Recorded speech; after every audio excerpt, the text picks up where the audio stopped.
the first thing when you approach vasoactive infusions is to bifurcate in your mind a vasopressor and an inotrope. A lot of us like to think of vasoactive infusions kind of as like this monolith, when in reality, the drugs are pretty particular. So as we talked about before, vasopressors are drugs that constrict your arterioles and often your venules. And so when we turn to our cheat sheet, without much argument, we can say that norepinephrine should be first line for all shock types. You can start at between 5 and 10 mics per minute, and then go up to by about 5 to 10 mics a minute every couple of minutes. And your goal mean arterial pressure should be approximately 65. And so, like we said, norepi for everything first. All shock states, totally fine to start with norepi. Norepi is largely an alpha agonist. And while it is taught that norepi has some beta-1 effects, in clinical practice, you can virtually forget about them. Norepi is a really bad beta-1 agonist. So something I want to ask our colleagues here, is there a maximum dose for norepinephrine? I personally don't practice with a limit on it, especially like after a cardiac arrest and we're starting it.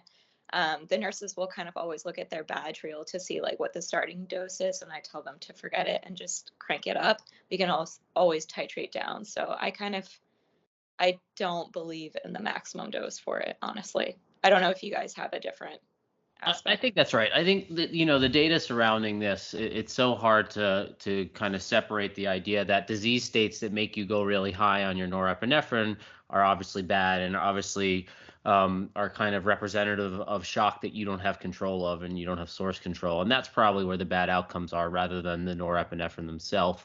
I think the important part, which I think Max will bring us to our next little segment there, is if your norepinephrine dose is going up or fairly high, it is indicative that you don't have control of the situation. And so phenotyping your shock and trying to figure out what's going on is really important in those moments. So Max, there's a question, a comment in the chat, which I think is a really great comment, which is the comment is not unless the patient is too acidotic to respond to it. And I wonder if you can speak to that of acid-base status and how that might impact the function of norepinephrine and other pressors. That's a very thoughtful question. So a lot of consternation has gone into pH and the action of adrenergic agents. So the theory behind this is that in a very acidotic environment, that your adrenergic agents will be ionized and unable to interact with the adrenergic receptor. And this has led to practices such as the infusions of certain buffers that probably haven't changed outcomes. There was a very elegant in vitro study around the year 2000 by a guy named Bill Kabilka that looked at what's called percent maximal binding. And what was found is that if your pH is greater than 6.75, that you have greater than 50% maximal binding. That is to say, if your pH is over 6.75, your adrenergics are likely working just fine.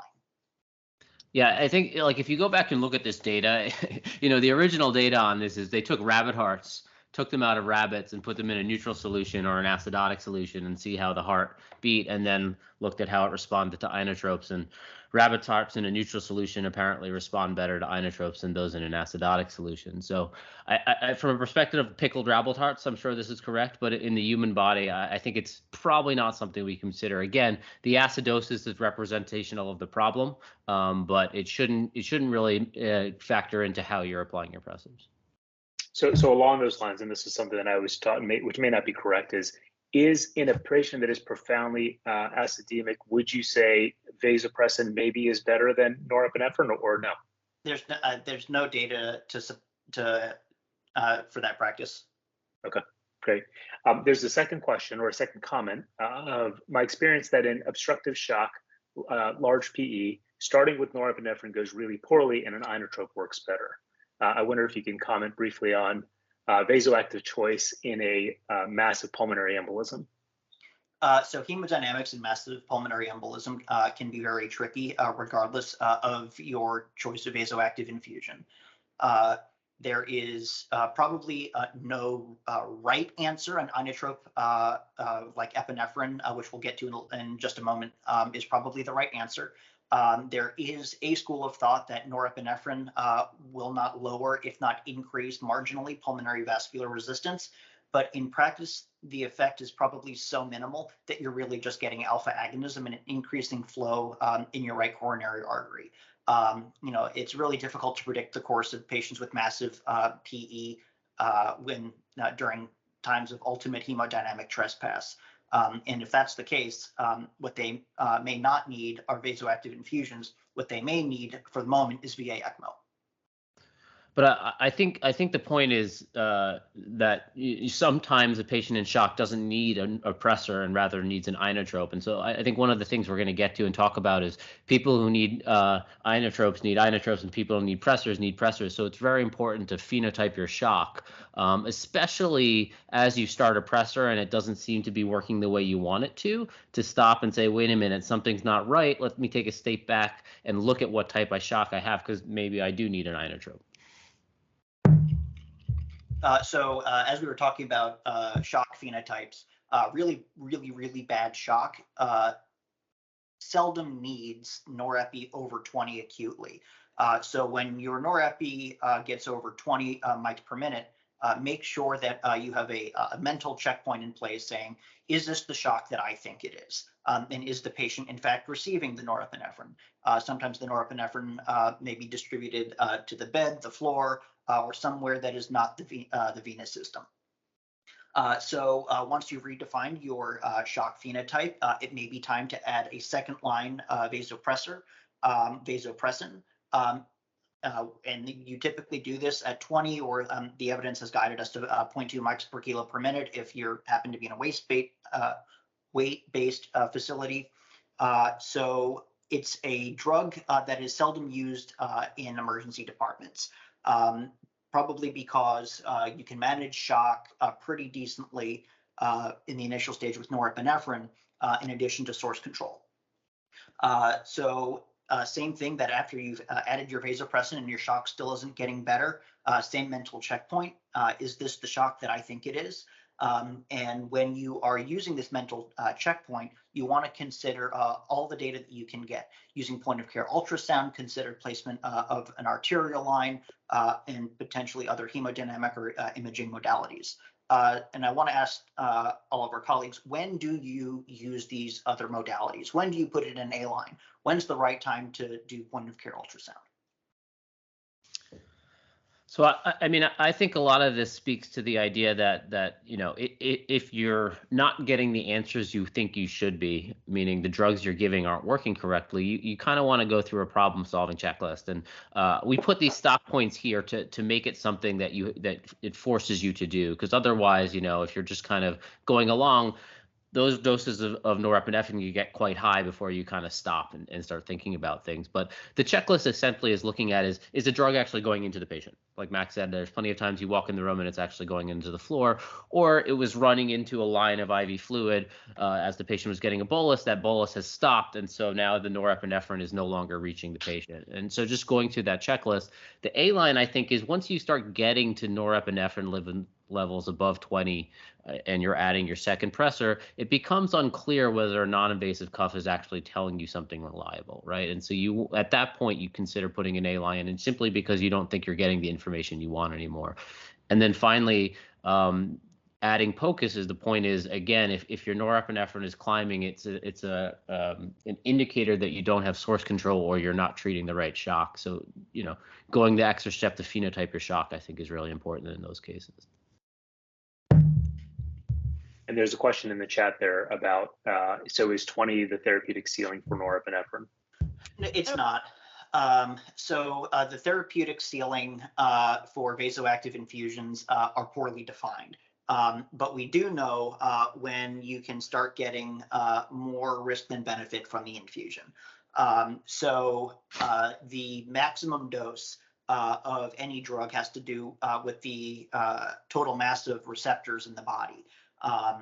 Some people think that this is 1 microgram per kilogram per minute of norepinephrine, but in reality, there's no reason to approach that dose. Yeah, again, to reiterate, there is no maximal dose of norepinephrine. These markers are indicators to get you to kind of stop and think of what's going on.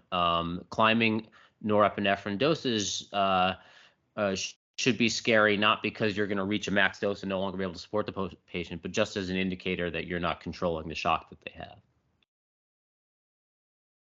Yeah, I think it goes to the point that we're kind of circling around that, like, more norepinephrine isn't always better necessarily. There's like adverse effects and stuff, and again, to the point of you're not really truly identifying the source of shock or sepsis.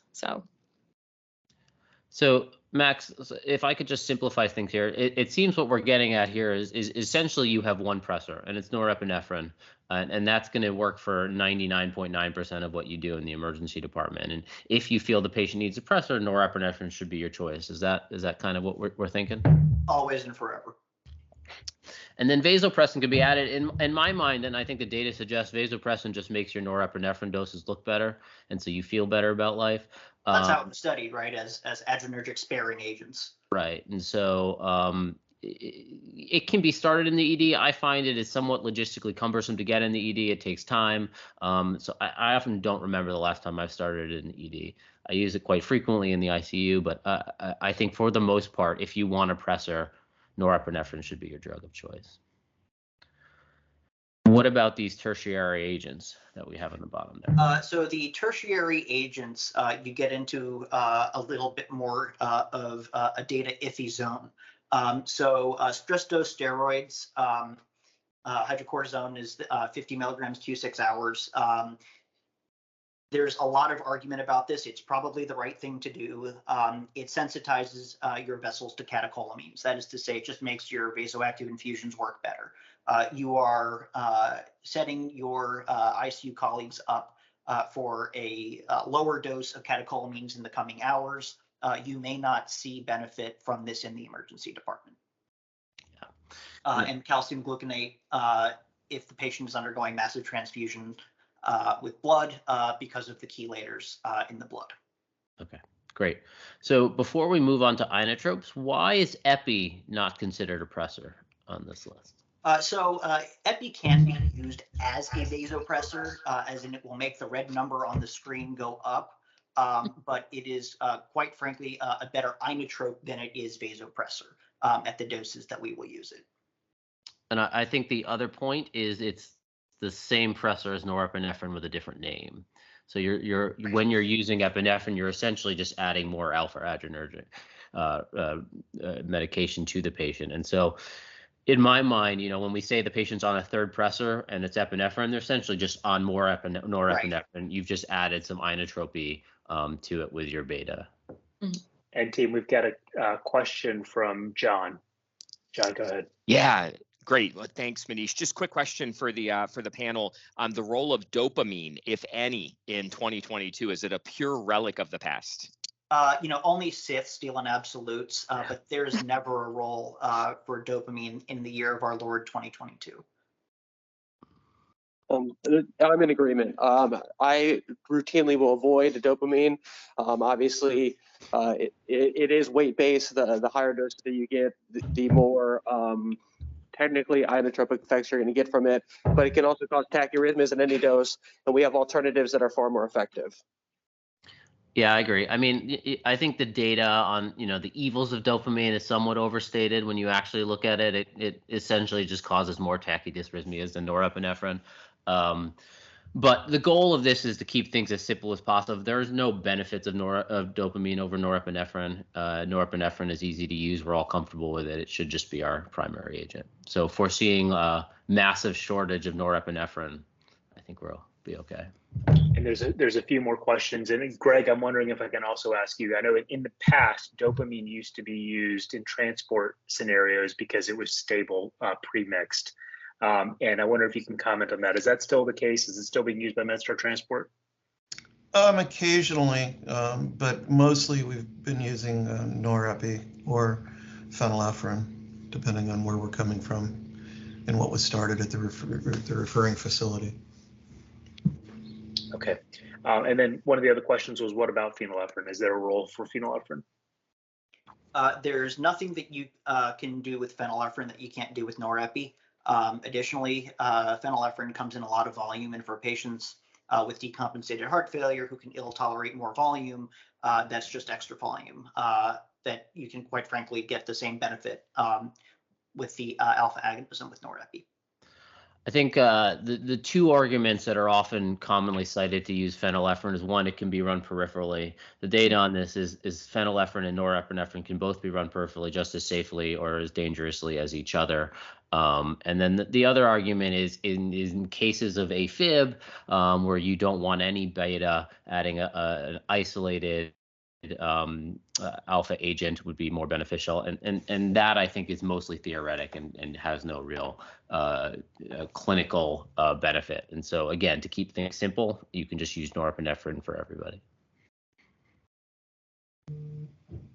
Okay, great. And then the other question is, can you comment about pressors in ECMO? There's a fair bit of interest in methylene blue in the tox world.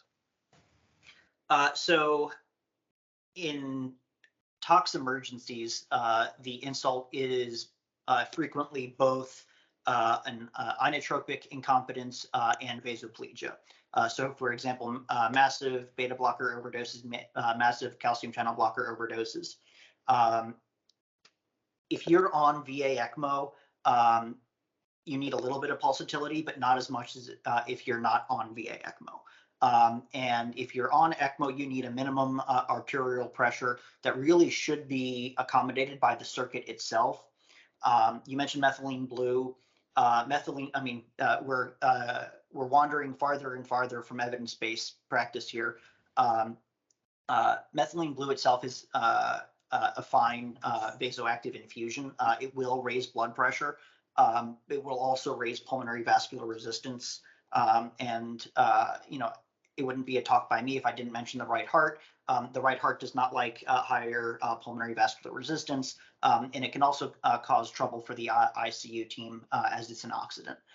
So I think that if you're reaching for methylene blue in the non-toxicologic shock, I think that you may have passed a couple of mental checkpoints. And I see a hand up from Dr. Amir Shahi. Marianne, go ahead.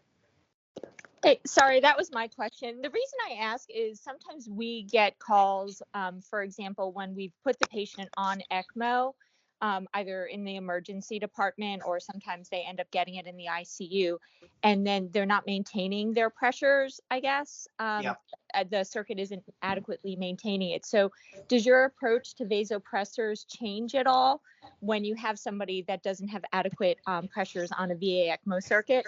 And I just mentioned the methylene blue because a lot of people say for like refractory shock, when they've tried everything else, they will use methylene blue. Not saying that's a first line in any way, but I was just asking like what your thoughts were. But anyway, that's my question. Once you're on VA ECMO, my thoughts change only by virtue of emphasizing vasoconstriction, not inotropy, because you really only need a little bit of ejection on VA ECMO, but it doesn't change my thought process all that much. I think it goes back to the idea of checking what's happening, right? If you're not maintaining your maps on ECMO, you go back to checking your work. Is this a problem with your readings? Is this a problem with the circuit? Are you maintaining your flows, so on and so forth. So it adds one more layer of complexity, but it shouldn't change your pressors. Mm-hmm. Great. One last comment that was added was from John Sasser. Speaking for MedStar Transport, we continue medication started at the sending facilities and titration as needed, often increasing norepinephrine first, adding vasopressin as needed. Additional agents rarely needed unless started at the sending facilities. Sounds like really not much of a role for dopamine, going back to that, but go ahead, Max. So Max, why don't we talk about ionotropes now? Oh, sure. So Ionotropes is my personal favorite vasoactive infusion. So Ionotropes are anything that increase contractility. They make the heart pump harder. And everybody's first line inotrope should be epinephrine. You can start at 5 to 10 mics per minute. And this is a fixed dose until you say go up. So you expect increased inotropy, increased squeeze, and you also expect a little bit of peripheral vasoconstriction like you were seeing with norepinephrine. So the starting dose is typically, like I said, 5 to 10, but if you just ran a code where you gave somebody 10 milligrams of intravenous epinephrine, potentially starting your infusion at 5 mics per minute may be insufficient. But and maybe our pharmaceutical colleagues can chime in. When the reason we start at these low doses is because that's where you're going to get primarily beta without much alpha. As you start getting higher than that, you start adding alpha, and then Right. it just becomes another norepinephrine at that point. Exactly. Yeah.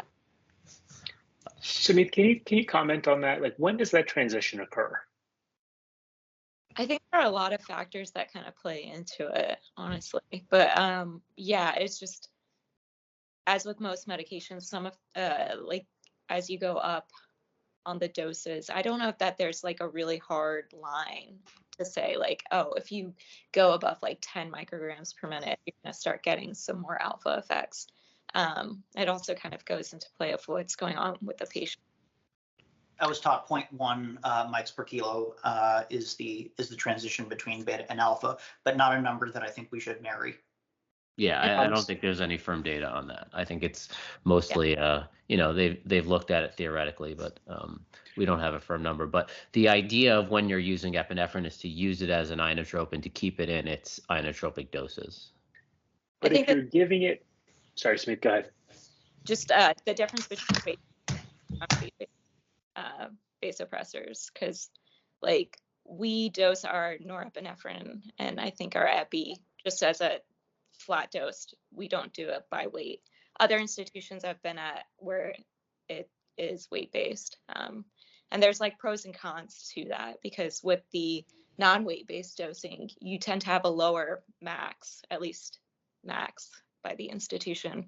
Higher with the weight based dosing, you can tend to go a little bit higher, but then at a certain cost. So, meaning the effectiveness on receptors and stuff like that. So, yeah.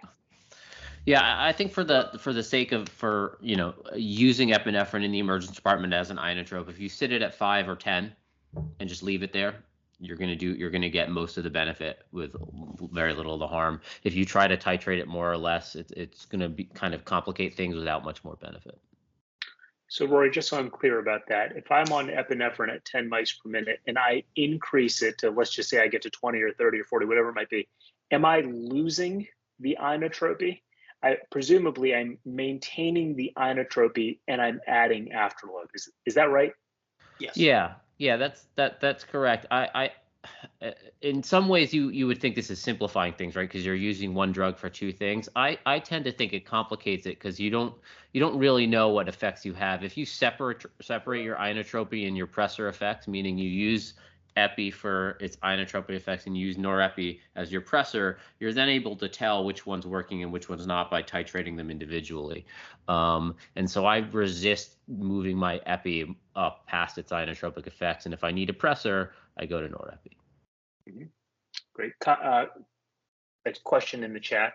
Curious to hear Max and Rory's thoughts on significantly worse mortality rates among post-cardiac arrest patients with epi use compared to norepinephrine. I assume that this is in reference to a relatively recent publication in Annals. In intensive care medicine, published in this ICM, month. right? Yep. I think that when you look in a sarcophagus, you can't be surprised that you find somebody dead. I think that, yeah, I mean, that this was not a great, I was not a fan of this study. I think that there were numerous confounders. And I don't, that wasn't necessarily the conclusion that I drew. Rory, what did you think? Yeah, I'm of the same mind. In the confounders in there is the patients who get lots of epi tend to do worse than the patients who, you know, if you're stable enough to get someone on a norepi drip, you're going to do better than when we're just, you know, bolusing tons of epi. You've started this high dose epi drip. Usually, I think most of us would agree, as things start to calm down and you stabilize the patient is when you transition to your norepi drip. And you know, in the early arrest when they're on lots of epi is when I think that's probably the biggest identifier. I don't think there's any data in any other forms of shock that has shown one is better than the other. Great.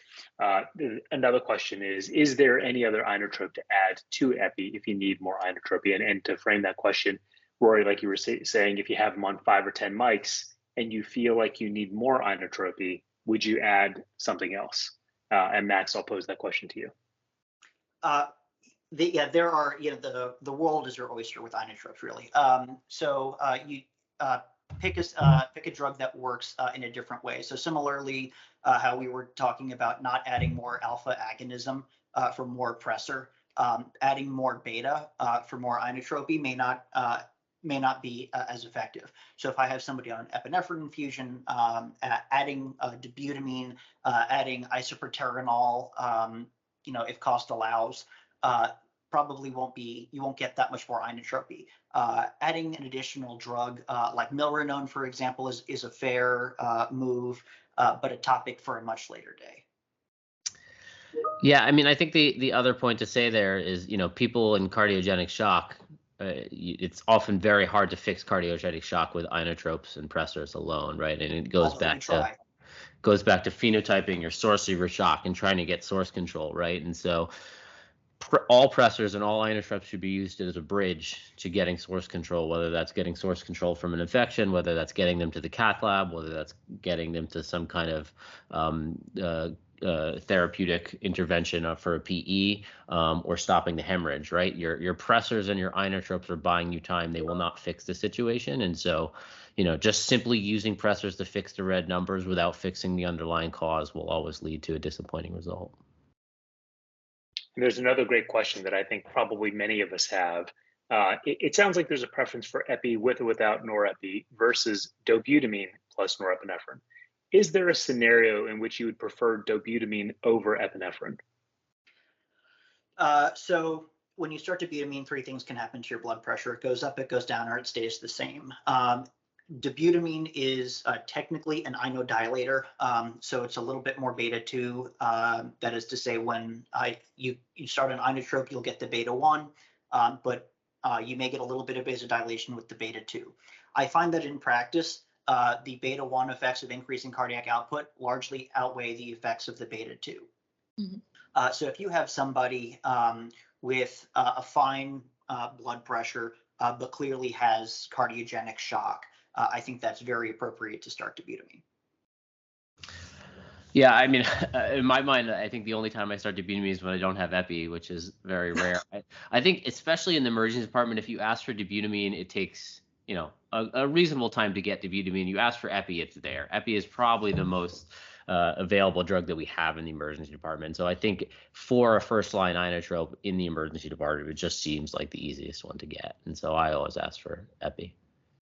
You're starting to make me concerned about what you guys have in your ER, because we have dobutamine pretty readily. I was going to say, Rory, I'm pretty sure we have dobutamine in the Pyxis, and so yeah, you can get it, but it just takes a little bit. Whereas epi, you ask for it and it's instantaneous at the bedside. Right? That's an interesting take on it, because either way, it's got to be mixed and hung onto the pump. But I think that your point being well taken, that it's quick and easy just to go with epinephrine. Hitting the 80-20-90-10 rule, I think it's going to work best. I would say that this is probably an area where there's not a lot of agreement. I personally have always used dobutamine, and maybe recently have been using a little bit more epinephrine, but I don't know that there's a significant benefit of one over the other. There is a question about, what about in an incompetent aortic valve? Would you be more likely to choose, I think the question is, would you be more likely to choose dobutamine versus epinephrine? So with AI, you want to make sure that you lower your regurgitant fraction. That is to say, don't make the AI worse by raising blood pressure. And you want to increase your forward flow with your inotrope. I think that dobutamine is a fine choice, although nobody will malign you for choosing epinephrine in that scenario either. Great. All right. So I think, we talked about a lot today, but I think in the end, it kind of breaks down to something that's fairly simple. If you need a pressor, you start norepinephrine and you titrate it up to effect to a MAP around 65. with the caveat that if the pressure keeps climbing, you don't have source control, and trying to go back and identify or phenotype your shock is really important. And if you need an inotrope, you start epi. And if you think about that, you really only have two things to think about, either norepi and epi, and when to start each one. Is that a reasonable summation of what we talked about? Absolutely. I think so, yeah. Max dose is real. Sumeet, I'm sorry, you broke up there at the end. What did you say? Oh, I just said that the max doses are kind of like not real. Okay, great. That was a great summary. Questions? Any other questions that have not been posed to the group? John, go ahead. Yeah, really fantastic panel, great discussion. One additional question, and this was covered during the last pop-up on push dose to some extent, but as we're getting deeper into pressors, another indication for a central line notwithstanding, how long can you keep someone on these agents peripherally, safely? So I guess I can take that, because we're actually currently working on a MedStar wide peripheral pressure protocol. And the data, in my opinion, is as long as you have a good line, you could keep them forever on a peripheral line. The data looks up to peripherals at about 24 hours out, and as long as someone's looking at the line when the pressure is infusing, it's been shown to be very safe. The things that you consider are how the rate at which you're running the infusion, meaning, if a line is to extravasate and the vasopressor is going at a very low rate, you'll buy it before too much drug is put into the soft tissue, versus if you're running at a very high dose pressor, the time you have to identify extravasation becomes less and less. In an emergent code, you can run any concentration or any rate of a vasoactive through a peripheral until you can get a central line. The way I look at patients that are reasonable for peripheral pressors are ones that are on low dose norepinephrine or a single inotrope that you think you will have source control of the disease process within 24 hours, and they can titrate off them. So some patients that have some vasoplegia from sepsis, and you think over the course of the next few hours with source control, they'll come off their pressor. I think those are probably the most appropriate patients for peripheral pressors. I think Dave asked at the last pop-up that starting it peripherally should not stop you from starting pressors for sure in an emergent situation. And I think there's a great meta-analysis that's out there that showed I think the minimum time was 9 hours peripherally up to 24 to 48 hours. And there was not a whole lot of adverse effects that came from running vasopressors peripherally. So at least for while they're in the emergency department, have at it, please. And Max made this point yesterday when we were talking about this, of all pressors are push dose pressors. All of them can be given. We choose to use epinephrine, and we choose to make epinephrine easy by having it pre-mixed and stocked in all of our emergency departments because we think it's a good universal push dose pressor. Any one of them could be given theoretically. Yeah, I mean, like we talked about in the last one, the goal of the push dose pressor is essentially to have a pressor in the concentration that you would effuse through a line if you were to start a vasoactive infusion, and you were able to give small amounts to push and essentially bridge until you can get your pressor infusion going. And so any of them can be used. I use norepinephrine every once in a while when I don't have epi on hand. I don't think it really matters that much.